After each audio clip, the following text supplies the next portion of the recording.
sempre ao vivo aqui pela Folha FM, de volta com o Folha no Ar, primeira edição, e hoje, né, com a presença da vereadora Alexandra Moreira, do PSC de Quissamã. Nesse bloco está já definido, pré-pautado aqui, para a gente falar sobre o complexo logístico de Barra do Furado. Essa questão de complexo, aqui utilizado como, né, o formato da obra e do investimento, de fato está bem complexo, porque começou, parou, aí depois para 2018 e vem a cada dia, a cada ano, uma promessa de retomada da fase zero e investimentos até particulares. Eu gostaria, vereadora, a senhora é engenheira naval, né? Se não me falha aqui técnica em construção. Eu sou técnica em construção naval. Olha que beleza. Aqui, você, então pode avaliar muito melhor, evidentemente, não só do que a gente, mas também como outros que comentam, né, sem base. Como é que fica esse complexo hoje? Ele é possível, é viável, vai terminar? Tem como concluir esse complexo? Como é que pode ser feito, o que pode ser feito para agilizar essa obra? Bom, Cláudia, a gente tem em Quissamã assim, uma formação, um espaço privilegiado. Barra do Furado, ele foi esse você chama de complexo, na verdade, porque não contemplava só ali a instalação de estaleiros, né, que é onde eu trabalhei, onde eu tenho uma formação técnica, mas toda uma acomodação de empresas ligadas à área offshore, né, como ponto de apoio, né, para as plataformas. E por quê? Porque ali em Barra do Furado é o ponto mais próximo da bacia de Campos, né? Então, a localização e toda a concepção do projeto, abalizadas aí por técnicos da UFRJ, à época, se deu nesse sentido. Mas nós temos ali um canal artificial, que é o canal das Flechas, e que foi feita esse canal artificial, ele foi construído na década de 40, se não me engano, e aí o extinto DNOS fez aqueles moles que a gente chama de espigão, ali, não sei se você conhece, mas a Luísa conhece bem a geografia, e com essa intervenção, vamos dizer assim, ali na Barra, o que aconteceu foi uma transposição de areia da própria natureza, e com isso houve um decréscimo da orla do farol ali, né, que já pertence a Campos, e um acréscimo de areia em Barra do Furado. Isso foi um movimento natural em razão da instalação daqueles moles, né. Foi feito ali, foi colocadas as comportas na década de 40, 70, se não me falha de memória, né, e esses sedimentos começaram essa intervenção, né, e esse movimento de sedimentos inviabilizaram ali a entrada e saída das embarcações. Isso é um problema. E por que eu estou falando desse problema crônico que permanece até hoje? Porque ele é a fase zero do empreendimento. Então, a ideia do projeto era uma interface necessária entre os entes da federação, os dois municípios, Quissamã, Campos, o Estado e o governo federal. E ficou definida a responsabilidade de cada um, inclusive, no que se refere ao aporte de recursos, né? O governo federal ficaria responsável pela dragagem, que é uma intervenção onerosa, né? Os municípios com a contratação desse sistema de sand bypass, que é para, na verdade, desfazer o que a natureza fez ao longo desses anos, para fazer a transposição desses sedimentos, e o governo do estado também entraria, como chegou a entrar, com um recurso significativo do Somando Forças. E isso, as obras até 2012 e esse convênio estava indo, né, de vento em popa, tanto que várias empresas, como a Edson Choeste, comprou área na região, vários empresários compraram área na região, E é importante destacar também que as licenças ambientais foram conseguidas pelo município de Quissamã e que demorou muitos anos para conseguir, acho que cerca de 2 anos, 2 anos ou 3 anos para conseguir essas licenças ambientais, e foi Quissamã, inclusive, que concedeu, que se comprometeu a fazer a compensação ambiental, através de um termo de compensação ambiental, com a construção da torre do Parque Nacional de Restinga de Urubatiba, né? E eu estou falando isso porque eu questiono muito que essa obra está abandonada e ela é uma condicionante ambiental para a retomada desse empreendimento, que no entendimento não é um entendimento dessa vereadora, mas é um entendimento, né, de todos, significa aí a redenção econômica do município, né, com relação à dependência dos royalties do petróleo.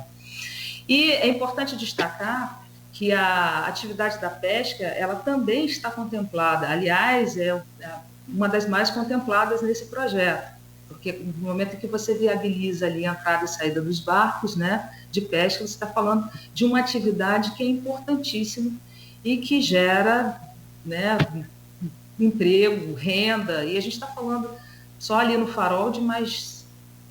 A última reunião que eu participei lá na colônia de pescadores, a gente está falando mais de 350 barcos. Daí a gente pode imaginar que a gente está falando mais de 1.000 pessoas, 1.000 famílias, né, que dependem dessa atividade econômica. E em Barra do Furado também, a principal atividade é a pesca. E a gente tem informações de empresários que todo o nosso pescado, né, que obviamente é pescado na nossa costa, é levado para o sul do país. Então, nós, por falta dessa logística, a gente perde muito numa atividade que é essencial e tem que ser fomentada. Então, voltando, né, à questão inicial, em 2013, esse projeto foi simplesmente abandonado por falta de interesse político, né? E, inclusive, é bom falar nisso, eu bato sempre nessa questão, e eu penso que a gente precisa voltar a discutir a questão do complexo na sua integralidade, mas nós não podemos nunca deixar de pensar na questão da atividade da pesca. Nós temos produtores de camarão em Barra do Furado já se instalando lá, mas nós temos muita dificuldade com relação ao trânsito marítimo ali das embarcações, porque volta e meia o canal fecha. A gente teve, já aconteceram acidentes, inclusive em 2019 teve um acidente com uma embarcação que naufragou. E foi justamente nesse momento que eu fui até Brasília. Eu estive com o general Megide Júnior, que na época era o 02 do ministro Tarcísio, da Infraestrutura. Eu estive acompanhada do deputado federal Felício Laterça, lá no Ministério da Infraestrutura. Levei todo o estudo que foi feito na época, e com a referência das licenças ambientais, para pedir ao DENIT que faça essa dragagem. Independente da questão da instalação do complexo ou não, da retomada disso, mas a dragagem ela é necessária, ela é importantíssima, né? E justamente também porque foi uma obra feita pelo DNOS, né? Já extinto, mas que foi feita pelo DNOS e importou nesse desequilíbrio ambiental, né? Que foi o transporte de sedimento, o decréscimo lá da praia de Barra do Farol e em Barra do Furado. Então, a importância desse empreendimento é imensurável para a região. Ele não tem atividades conflitantes com o Porto do Açu, né?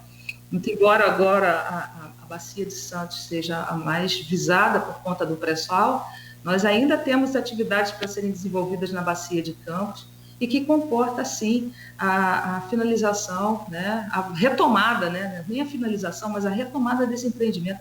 O local é de dar pena. Você encontra um canteiro de obras, eu estava comentando agora, né, com a Luísa, no intervalo, você encontra um canteiro de obras já ocupados por pessoas, né, uma obra desmobilizada, a cada momento chega alguém para retirar alguma coisa, e com aquele aspecto de canteiro de obras abandonados, esqueletos, poços abertos, né, céu aberto, sem vigilância, oferecendo, inclusive, um dano não só à população, que é um dano moral coletivo, né, mas um dano também e um aporte de recursos que já foi feito ali. Só que Quissamã investiu cerca de 30 milhões. Né? Campos também fez um investimento vultuoso. E o governo do estado, que inclusive está cobrando do município a devolução desse recurso que foi feito, né, no empreendimento. Então, isso tem que ser discutido. A gente não pode simplesmente... A gente tem, nesse governo, 4 anos, né? 4 anos e 100 dias, né? Porque não temos 100 dias de governo, nós temos 4 anos e 100 dias. E esse governo simplesmente não fala dessas questões. Ele não fala em como o município vai se portar, quais as ações políticas estão sendo tomadas para gerar emprego e renda na cidade, Lúcia. Né? Isso é muito inquietante. Nós temos não só a questão de Barra do Furado, mas também uma questão, um imenso potencial turístico na cidade que não é enxergado como vetor de desenvolvimento, de geração de emprego e renda. Então, nós temos uma extrema dependência, né, dos royalties do petróleo, e isso um recente estudo da UENF apontou, né, que nós utilizamos quase 98% ou mais que isso dos nossos recursos advindos dos royalties em custeio, e não fazemos investimentos para que a gente tenha a independência, né, dos royalties do petróleo que é necessário. Então, fiz também um movimento recente com a Estela Romanos, que é a superintendente da Secretaria de Agricultura e Pesca para o Estado do Rio de Janeiro, do Ministério da Agricultura, né, e Pesca do Estado do Rio de Janeiro, justamente para viabilizar o estudo técnico da questão da pesca, para robustecer esse pedido junto ao Ministério da Infraestrutura também, né? Você vai pedir ao Ministério da Infraestrutura para fazer uma dragagem que custa por baixo aí 60 milhões de reais, né? Você tem que dizer qual é a viabilidade, né, econômica que aquele investimento, aquele aporte de recursos vai significar para a região, não só para o município, mas para a região, né? Então, estive com a doutora Estela Romanos, e ela ficou de agendar uma reunião com os técnicos do Ministério para que esse estudo, inclusive, seja feito não por empresas, porque aí poderia dizer, não, são estudos avalizados ou feitos por empresas contratadas, mas pelo próprio Ministério, para demonstrar a viabilidade econômica desse investimento do governo federal na região e no estado do Rio de Janeiro, em especial. Tem aqui vários comentários. A entrevista está com bastante audiência de Quissamã e local também. E está bem espalhada, não só em Quissamã e Campos, como em alguns 3 comentários que eu gostaria de ler. E dois deles pedi a resposta de Alexandra. E tem um aqui do Vitor Aquino, arquiteto e secretário do governo Carlos Machado, Semana da Barra. Não é sobre o assunto que a gente está tratando aqui, mas que tratamos inicialmente, na abertura do programa. Se os insumos não chegam da China, o Butantan não fabrica, onde entra a culpa do governo federal? Não consigo entender. Vitor, aqui na pandemia começou lá em março de 2020. O governo Bolsonaro recusou 11 ofertas de vacina. 11. Pode pesquisar, foram 11 ofertas de vacina. E para não ir muito para trás, vou ficar só na terça-feira, quando o ministro Paulo Guedes, o posto Ipiranga da Economia, falou e foi gravado, dizendo que o vírus é uma invenção chinesa e que a vacina americana seria melhor do que a vacina da China, sendo que ele próprio, Paulo Guedes, tomou Coronavac. E aí o problema, quando você é gravado uma reunião com o empresário dizendo a besteira dessa, primeiro porque você não tem prova científica nenhuma, muito pelo contrário de que o vírus seja criado no laboratório, e nem que tenha escapado por acaso do laboratório. A hipótese mais provável é que ele passou pela natureza de um morcego para um pangolim, do pangolim para um homem. Mas o embaixador Yang Wenmin, embaixador da China no Brasil, disse aqui, lembrou depois de Paulo Guedes, né? Acusar a China com os empresários. Até o momento, a China é o principal fornecedor das vacinas e insumos ao Brasil, que responde por 95% do total recebido pelo Brasil e são suficientes para cobrir 60% dos grupos prioritários na fase emergencial. A Coronavac representa 84% das vacinas aplicadas no Brasil. Aí Paulo Guedes depois se desculpou. Então, para ir muito longe, está aqui, o mais recente, terça-feira. E o de ontem que eu citei aqui, no Parlamento Europeu, vou citar aqui o deputado do Parlamento Europeu, o espanhol Miguel Urbán. abre aspas, por ação ou omissão, a necropolítica de Bolsonaro constitui um crime contra a humanidade que deve ser investigado, fecha aspas. Entre vários outros parlamentares da Europa que criticaram muito o governo Bolsonaro ontem. E necropolítica, até para indicar aí, é de um conceito de filósofo camaronês, africano, negro, Achille Mbembe, né? Fundamentado em 2001. É bom o pessoal ler aí para se formar um pouco mais. E Vitor Viano Carla, que é uma ex-petista, né? Mas, enfim, e tem duas perguntas que tem para você aqui, o Alexandra, de Xamã. Um faz uma observação aqui sobre a rádio. Isso aqui eu perdi, aqui. Obrigado, diretor. Sidney Batista. Obrigado, diretores da Rádio 98.3, pela oportunidade de abrir as portas do microfone para a vereadora Alexandra Moreira Carvalho Gomes, de nossa Quissamã. Infelizmente, ele cita uma rádio que eu não vou citar uma outra rádio, mas uma rádio local de Quissamã não abre as portas para os vereadores, só para a prefeita Fátima Pacheco. A Câmara não transmite sequer as sessões legislativas, coisa que acontecia há mais de 20 anos. A gente abriu o microfone para a Fátima, mais de uma vez, e, logicamente, né, como tudo na vida, o jornalismo se faz com base contraditória.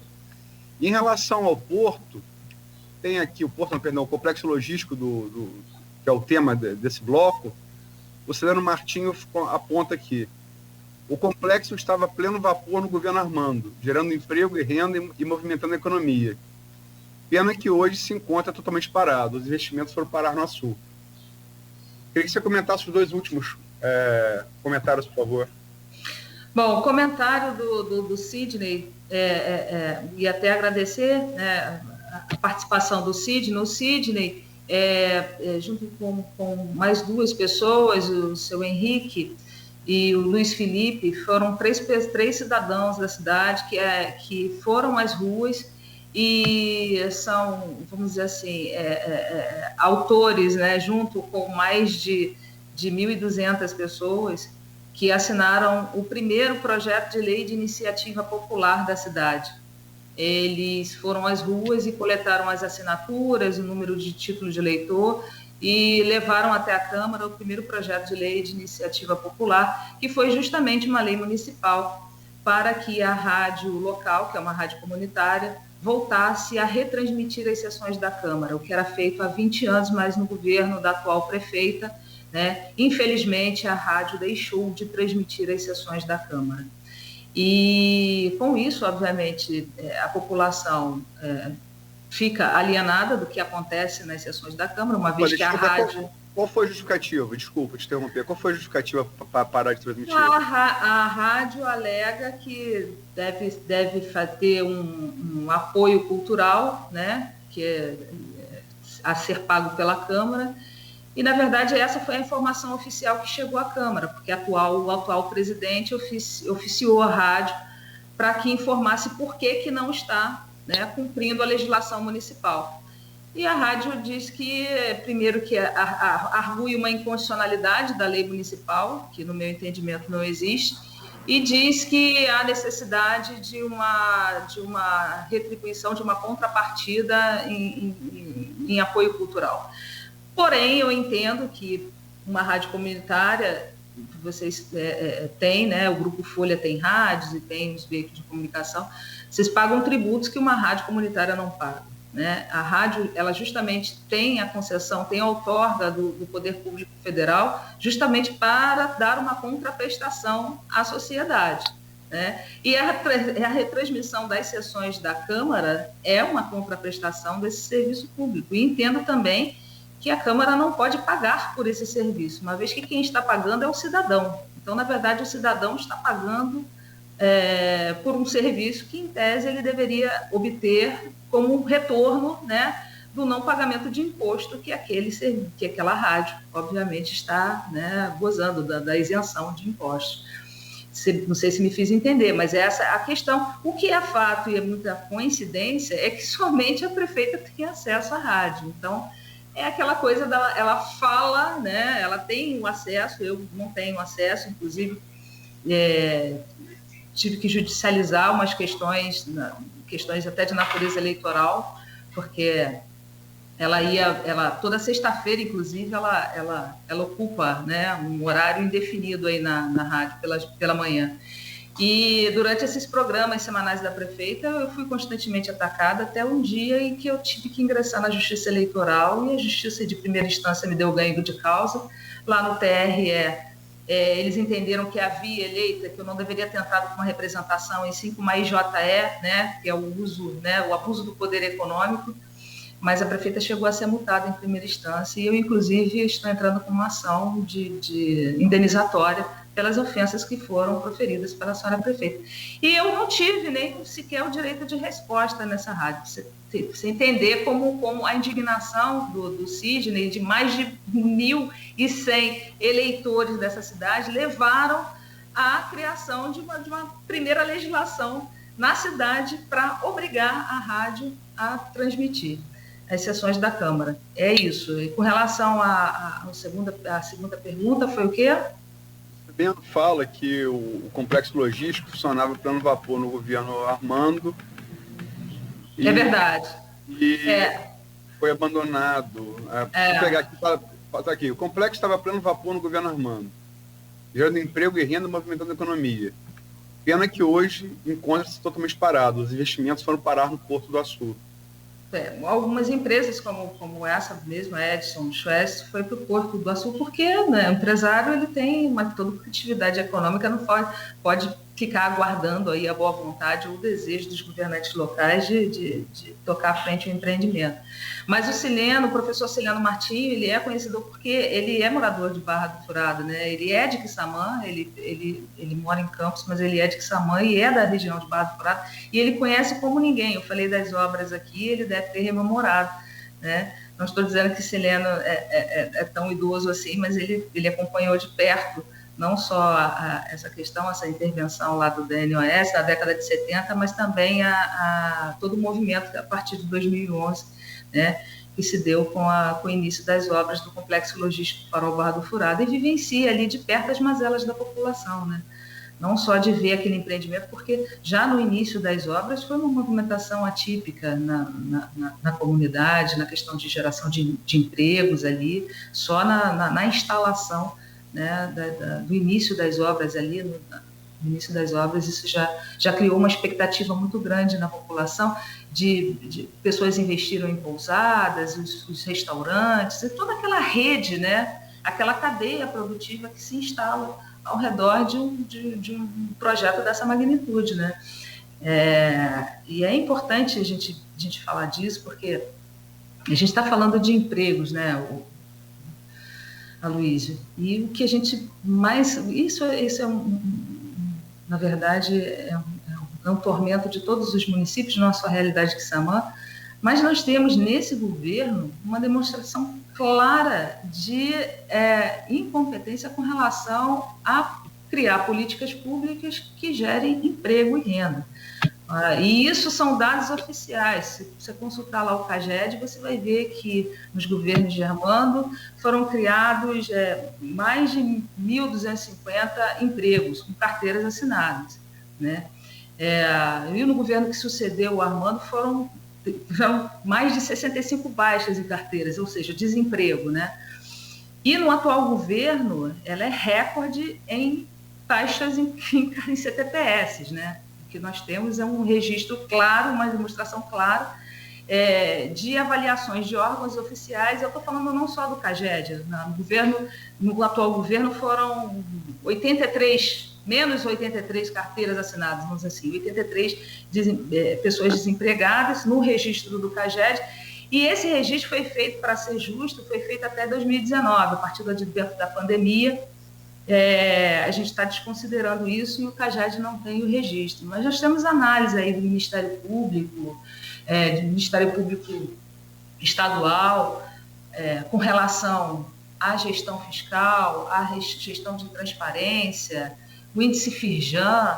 Nós estamos amargando índices vexatórios, nunca antes, né, na história da nossa cidade, amargados por essa gestão que já se demonstrou ineficiente e incompetente para desenvolver a nossa cidade. E com isso a gente vem toda as mazelas, né, o desemprego, a violência crescente. Nós estamos com uma questão muito, muito complexa com relação à violência na cidade, né? A questão do tráfico e do consumo de drogas e furtos e roubos, uma situação que a gente nunca vivenciou. Muito embora, e aí eu vou, né, a gente tem aqui, e a partir do advento do governo Witzel e Cláudio, a gente recebeu novas viaturas, nós temos toda a assistência do 32º Batalhão, também um trabalho da Polícia Civil na cidade, recebemos viaturas, mas a gente sabe que a violência não se combate com repressão, a violência se combate com políticas públicas estruturantes. Então, temos toda uma desmobilização que passam por pastas importantes, que são a atividade fim do Estado, como a segurança pública e a educação, e, claro, o desemprego, né, o não investimento em ações que gerem sustentabilidade, que comprometeu e muito a qualidade de vida dos quissamãenses. E aí, falando também de investimento na educação, a gente tinha um projeto, e que eu tenho certeza que eu lembro muito bem, a sua mãe, Folha, era entusiasta das bolsas de estudo, né? Em Quissamã, você tinha, todo estudante ele tinha acesso a bolsas de ensino médio, a bolsas de ensino superior e também o transporte garantido pelo município. E a gente está falando, Luiz, na época que esse investimento era feito, a gente está falando de 5 milhões ano, né, em bolsas de estudo. E esse projeto foi interrompido nesse governo, né? Hoje o quissamãense não tem mais acesso à bolsa de estudo.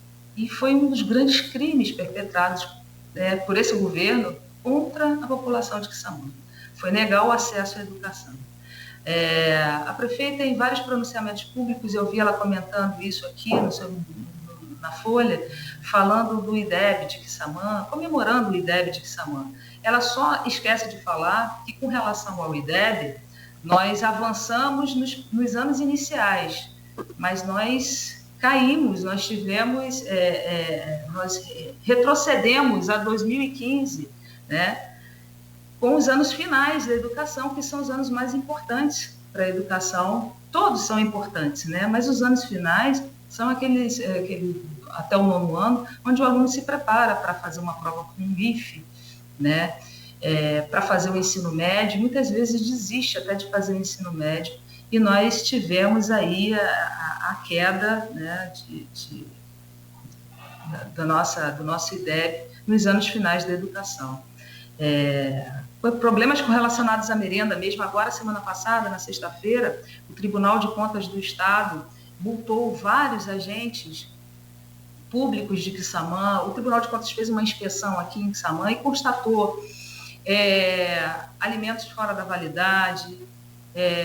Eu também fiz uma representação noticiando ao tribunal que estava sendo servido sopa e arroz doce como única alimentação aos alunos.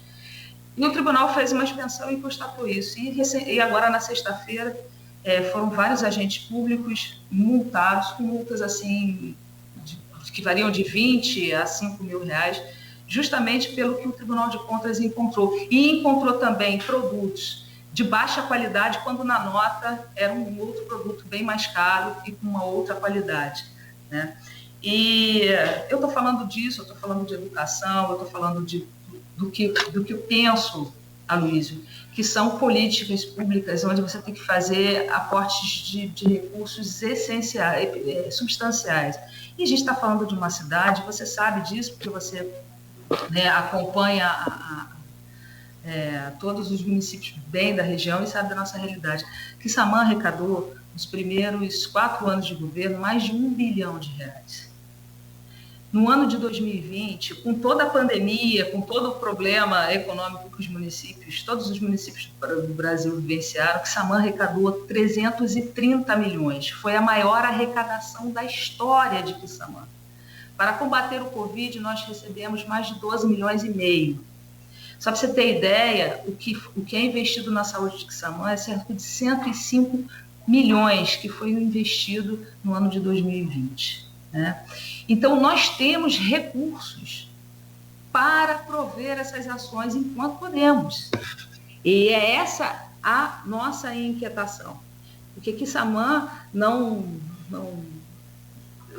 ter uma avaliação fiscal pífia, né, pela Firjan, Quissamã ter uma avaliação de transparência pelo Ministério Público, perder para municípios como Carapebus, como Campos, como Macaé, na questão da transparência, tendo, né, e aí é um assunto também importante de se falar, a gente tem a quarta reformulação da estrutura administrativa proposta pelo prefeito. Chegou à Câmara agora uma quarta reformulação da estrutura administrativa. Então, a todo momento, a prefeita fica criando cargos em comissão, preterindo aí funcionários públicos e para apinhar a prefeitura de pessoas, e isso a gente não vê esse investimento que é feito, né, em assessores, a gente não vê isso, o resultado disso, para as ações estruturantes do município e, sobretudo, para a gestão, para uma avaliação correta, eficiente da gestão. A gente tinha Quissamã notabilizado no cenário nacional como a melhor saúde do estado do Rio de Janeiro nos anos de 2011 e 2012. Né? Você falando de pandemia e essa questão da vacinação, da imunização, né? A nossa realidade aqui é distinta e todos os municípios que pudessem dotar as suas cidades de atenção básica teria um desempenho muito diferenciado pela questão da pandemia, né? Nós tínhamos Quissamã com 100% de cobertura de atenção básica e 100% da estratégia de saúde da família. E hoje nós perdemos essa cobertura. Mas ainda temos bons profissionais na área da saúde. Por isso é que eu queria também destacar a atuação dos profissionais da saúde. Penso que nós só não estamos pior no município com relação aos dados do Covid, porque temos profissionais capacitados na saúde de Quissamã. Nós temos também, é importante destacar, Aloysio, nós temos uma cidade com 25 mil habitantes hoje, mas que em 2005 foi inaugurado um hospital com 60 leitos. Em 2010, o ex-prefeito Armando inaugurou uma UTI, e é hoje essa UTI que está servindo as pessoas, aos pacientes de Covid, né? A prefeita contratou aqui, eu acho que isso vai ser daqui a pouco um assunto que vai virar pauta de toda a imprensa. O Tribunal de Contas do Estado do Rio de Janeiro suspendeu um contrato do hospital de campanha aqui, que foi montado em abril de 2020, quando a gente não tinha nenhum óbito e tinham 2 casos só comprovados de Covid na cidade. Foi montado um hospital de campanha por mais de R$2.200.000, contratados aí por uma empresa individual, de um cidadão até de Campos, né?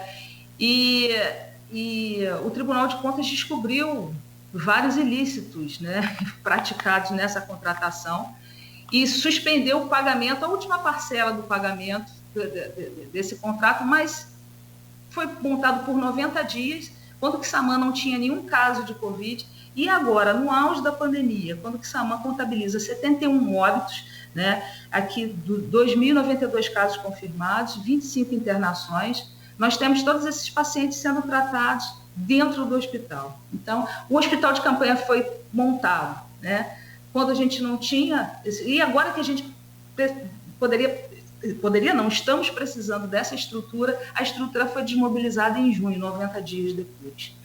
Então, muito do êxito da atuação, não só na imunização, mas também na atenção básica da saúde de Quissamã no combate ao Covid, muito não. Eu acredito aí todos os méritos aos profissionais de saúde de Quissamã e não da gestão, até porque a gente tem uma secretária de saúde que nunca geriu saúde na vida, nunca geriu nada na vida, e também a mesma postura se repete a outras pastas importantes O próximo bloco vai ser sobre a avaliação do governo municipal. A gente já estendeu muito esse bloco, senão a gente vai tiver tempo para o bloco final. Vou pedir licença. À vontade. Mas, então, só para finalizar, a Secretaria de Saúde que você citou aí, só para identificar quem é, que nunca geriu saúde. A Secretária de Saúde, a senhora Renata Fagundes. Ela nunca trabalhou na área de saúde antes? Não, ela nunca trabalhou na área de saúde, mas não é só por isso. Ela demonstra total incapacidade técnica. Pra você ter noção, é feita uma apresentação quadrimestral na Câmara, por força de lei, né? E a secretária ela não consegue se expressar. As perguntas são dirigidas a ela, porque ela que preside a apresentação quadrimestral na Câmara, né, de todos os dados, informações referentes aos quadrimestres, né, da gestão da saúde, e ela sequer consegue se expressar, ela não consegue responder uma pergunta, ela coloca funcionários para responder no lugar dela. E você talvez nunca tenha visto ela se manifestar publicamente sobre a saúde de Quissamã e falar tecnicamente sobre gestão, né, gestão pública e em especial sobre saúde. Infelizmente. E no meio de uma pandemia, ela foi aí colocada em substituição, porque, como falei, a prefeita colocou 6 secretários, entre secretários e subsecretários, para ser candidato a vereadores, e todos eles se elegeram, né? E a ex-secretária de saúde é uma delas. Então, ela saiu desincompatibilizou, essa pessoa entrou e continuou gerindo a saúde de Quissamã numa gestão pífia, né? À frente da mais importante, né, secretaria do município, nesse momento especial de pandemia. André Fagundes, não é isso? Renata. Renata Fagundes. Renata Fagundes. Vou franquear o espaço do programa Renata Fagundes. Ok. E Zipalã Moreira aqui, que está comentando aqui, parece ser seu apoiador e também do presidente Jair Bolsonaro. Então, a Renata Fagundes, meu caro Alain Moreira, é o Pazuello de Quissamã. Vamos para o intervalo. 8h39 agora em Campos. Se me permitem, é só para acrescentar e tentar reconhecer e valorizar aí a nossa região, Barra do Furado. A vereadora comentou sobre a produção de camarão, hoje em Barra do Furado. Uma parte aqui de Retiro, que é pertencente a Campos, outra parte em Barra do Furado, Quissamã. Uma das fazendas ali daquela região é a Fazenda Select, né, que tem lá o Carlos Magno como diretor, e transformou hoje a região sudeste na maior produtora de camarão, né? A segunda maior produtora, só perde para a região nordeste. É espetacular a fazenda de camarão dele ali, é gigantesca, né? E meu primo. Então pronto, não preciso comentar. São 8h40 e o camarão é espetacularmente delicioso. Nós vamos ao intervalo e dentro de instantes voltaremos com a vereadora Alexandra Moreira ao vivo aqui no Folha no Ar. Oferecimento dos laboratórios Plínio Bacelar e Proteus, serviços de saúde e medicina ocupacional, qualidade certificada ISO 9001-2015. Ela é puro amor.